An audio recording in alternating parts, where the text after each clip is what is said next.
I grew up in what people would consider a bad household. My mom and dad were in a bad relationship, and they did nothing but argue every day. My mom would complain that my dad would stick in the basement almost every day and never spend any time with me.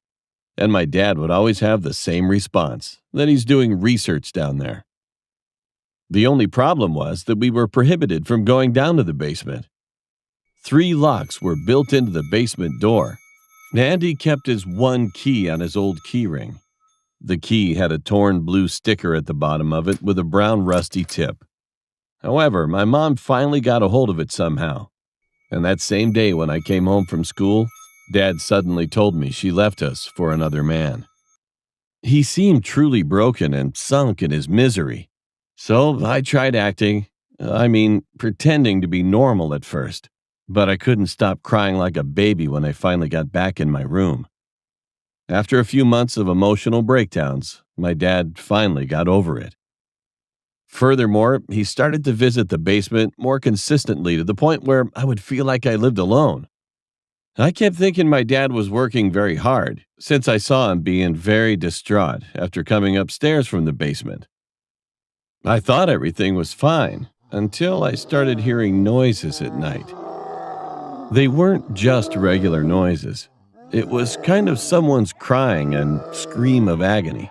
But the most disturbing sound of all was the sound of growling, like some kind of beast would exist down in the basement.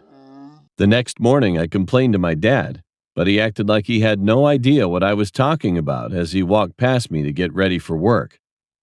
So I just shook it off, assuming that he was watching some horror movie down there, or if I was just imagining the whole thing. I went back to my room.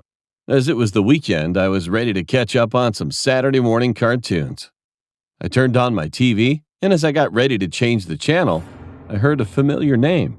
The news reporter was naming over 40 missing people in our town, and my mom was one of those names as they briefly showed her picture and information. I was confused about who would file a missing person report for her, because my grandparents both died in a tragic car accident years ago.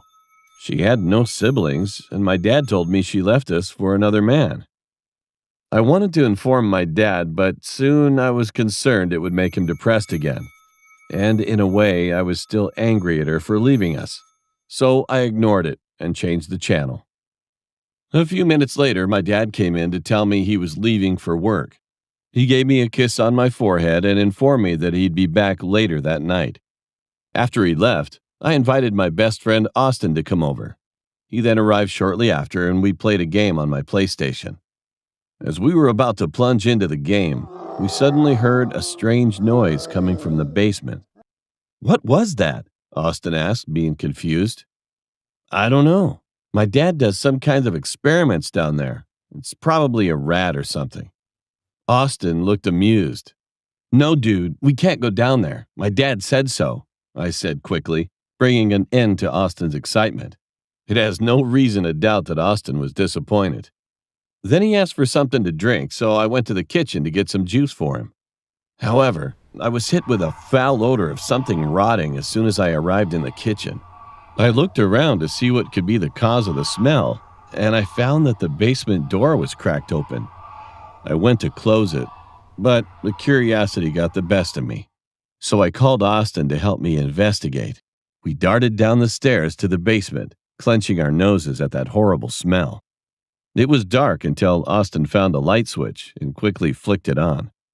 However, we had to regret our decision instantly after we saw the inside of the basement. There were people hanging from hooks with random limbs missing. As we were standing in horror, Austin clenched my shirt strongly. I could see the piles of feces and human remains contained within certain sections of the room. But the most disturbing and disgusting sight of all was the cage in the dark right corner of the room.